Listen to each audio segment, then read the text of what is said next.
नमस्कार। प्रथमतः आपणा सर्वांना गणेश चतुर्थी निमित्ताने शुभेच्छा।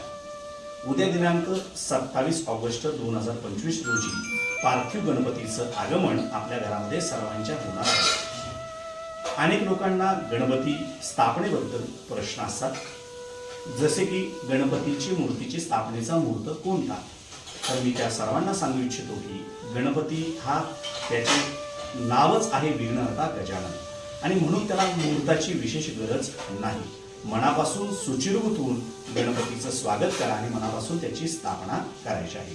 त्याचप्रमाणे लोकांना प्रश्न असतो की आमच्या घरामध्ये काही जण मृत पावले, ज्यांना आपण कैलासवासी स्वर्गवासी असे म्हणतो, त्यांना 5.5 महिने किंवा वर्ष श्राद्ध झाले नाही गुरुजी, तर आम्ही त्या ठिकाणी गणपतीची स्थापना करू का।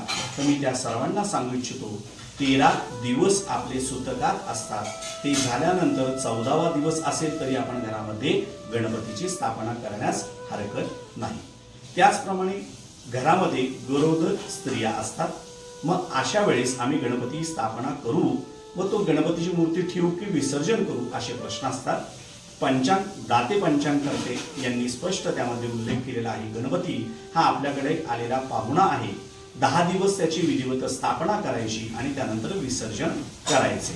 आपण या पद्धतीने गणपतीची स्थापना करा आणि नंतर 10 दिवसांतर विसर्जन केले तरी देखील चालेल। आपण सर्वांना गणेश चतुर्थी निमित्ताने शुभेच्छा। धन्यवाद।